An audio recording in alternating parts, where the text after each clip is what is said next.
Hey everybody, Bob Babbitt here, Challenged Athletes Foundation. Today we have the opportunity to interview one of the greatest Paralympic athletes ever, especially in downhill skiing. Mr. Greg Mannino joins us. Greg, how you doing?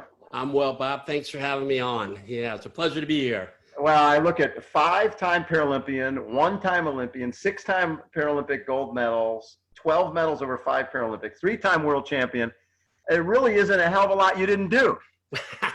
Yeah, I had a lot of great people behind me and a lot of great organizations and coaches and got a lot of good luck, I got to tell you. So anytime I interview a downhill skier, fastest you've gone skiing? Fastest? Oh, gosh. I think some of our World Cup speeds were up in the high 70s, low 80s. I had a couple of speed skiing events. I think I was up 98 miles an hour a couple of times. So. Letting it rip.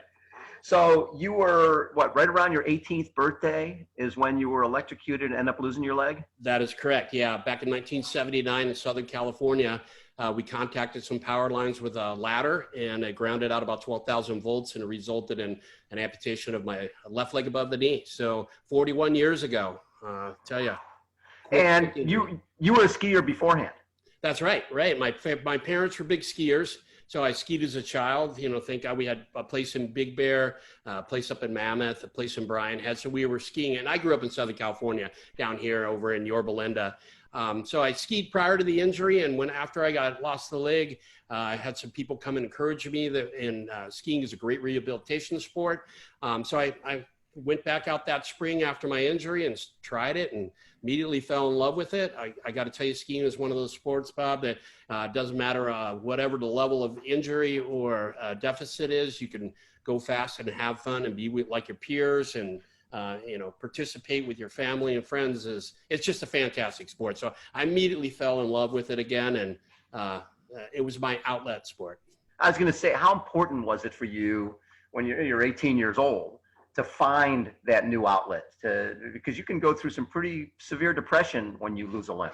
Oh, absolutely. And I think anyone will experience depression. You're always questioning what's going to happen next. How am I going to, continue my life using a prosthesis or, whatever that injury may be. So for me, it gave me an outlet to go fast and have fun because, 40 years ago, prosthetics were, we were literally walking on wooden prostheses. There were some fabulous craftsmen back then that were carving wood and doing great work, but it was a slow moving world. And for me, skiing was an outlet to, go fast again. So I just immediately fell in love with it, And not many athletes have participated in both a Paralympic Games and an Olympic Games in the same year, 1988.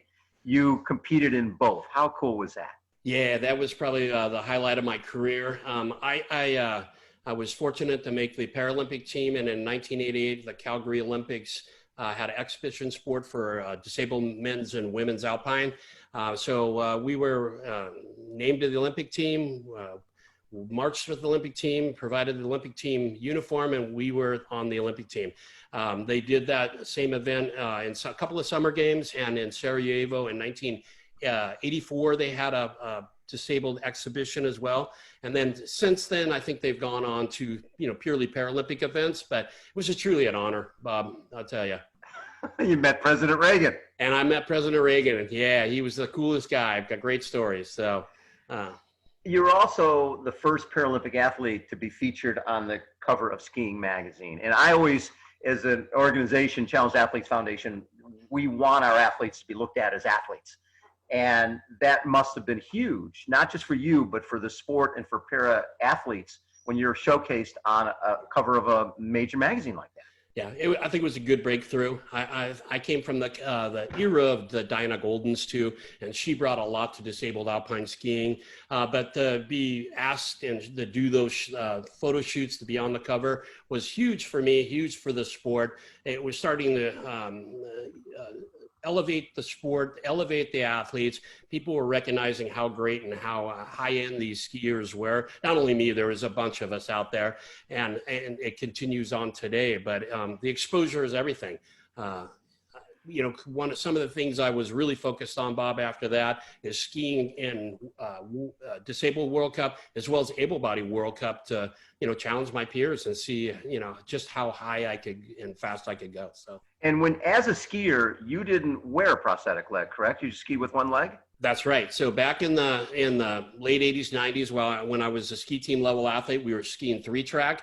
The technology and socket designs and componentry really wasn't available to what we have today. So I was a 3-tracker, 1 leg, 2 outriggers, and incredible strength to do that, though. So I have a lot of respect for those athletes that are continuing to ski without the prostheses. But today, Bob, we fit and encourage everybody to use the prostheses. I've been about 12 seasons now skiing 2 legs, and I don't know if you've seen any clips of that. It's working really well, and you would never know I'm an amputee. So that's what's so unique for me is I'm just kind of integrated in the group, and nobody knows, and I'm skiing at a pretty high level. So that's pretty exciting, and I'm currently involved with a lot of that. So also one of the issues that amputees deal with is skin issues. Oh, absolutely. And you've been involved with VitalFit, and talk a little bit about how you connect. Because I'm sure you've seen a lot of products over the years. People come to you and say, this is going to really help with skin issues, and most of the time it doesn't. That's right. What was it different about this product, and why has it become so important to you? Well, you're exactly right, Bob. In the past, there really hasn't been any products that are specific to the limb loss community to address the skincare issues that we can experience, even with the latest prosthetic designs, liners, sockets, componentry. What that really has translated into in my life, as well as I know all the athletes and all the people that you know and involved with, is our activity levels have gotten so good and so great. We're doing more than we've ever done, but the downside of that is it's really demanding on the skin. So in my personal case as an amputee, I'm high level. I love to hike. I do all these different sports, and even with the latest prosthetic care and fit, my socket, I was experiencing tremendous breakdown from the repetitive sports of cycling and everything I do. So when I discovered the VitalFit system last September at a National Prosthetic Show, I was talking to them. They sent me some supplies to test, and I was daily dealing with some kind of skin breakdown issue. And depending on what activity I'm doing, it would be, a breakdown on the proximal trim line or the distal end or something. And as soon as I started using the VitalFit system, all these issues went away for me. So I was like immediately taken back from, in the past, we would use a little Vaseline or a little bag balm or something. And I did some research, a little more research, and Dr. Dean developed the system specifically for limb loss. And even more interesting, Bob, is the benefits to every athlete this system's working for. So, I mean, I know you're a triathlete yourself. Yep. Just for the friction that's created from all the cycling and running you do, this is an amazing system. So initially starting with limb loss community, that I think this is available to all of us, that we can all really benefit to reduce that friction, reduce that sweat, reduce that odor. Because if you are in a prosthesis, the first thing that interferes with your daily activity is if you sweat and the prosthesis comes off and then you're redonning it, and especially guys who are like triathletes, all the, like the chaff athletes, I'm amazed the outcomes that you guys are having, but I know these guys are experiencing these issues that interfere with the race, and that's where the VitalFit system can be so helpful. So also VitalFit is, and the website is VitalFitSR.com. They're the official skincare sponsor of our CAF Community Challenge, which is awesome. And then, like you said, it originally started with people with limb loss, but people with diabetes and anybody who's got skin issues. One of the things I think because of COVID, so many people who were basically using their sport leg every day, all of a sudden aren't. And as things start to loosen up and they think they can get back in it, what are some of your suggestions in terms of making sure you're taking care of your skin, since you haven't used your sport leg in a while, now you're putting it back on and not overdoing things? Well, I think that's a great question, and thanks for asking it. I am a prosthetist too, so I do have my little, patients that I work with, and my own, patient hat that I can put on. But skincare is integral part of the performance of the prostheses. So it's a simple thing you can do every day to optimize the outcome. A lot of prosthetists out there, they're working with all these chaff athletes. They work very hard to see that they're in the latest componentry, latest design sockets. But if we don't take care of the interface first, where you're, the skin integrity, we can break down quick. And if we don't keep it clean and moisturized, and if we with the liquid powder, we can reduce the sweat. All these things translate into better performance. So if we've got, we haven't been in our running prostheses, and that socket maybe be, 90% fitting well, you can get 110% out of your socket by using the VitalFit system. It makes your skin integrity better, and that's where it all starts. I love it. So when you look back at your skiing career, is there, besides the President Reagan moment, talk a little bit about another moment that meant a lot to you? Well, I had a lot of good luck and a lot of good results, and fortunately I had a lot of great people behind me.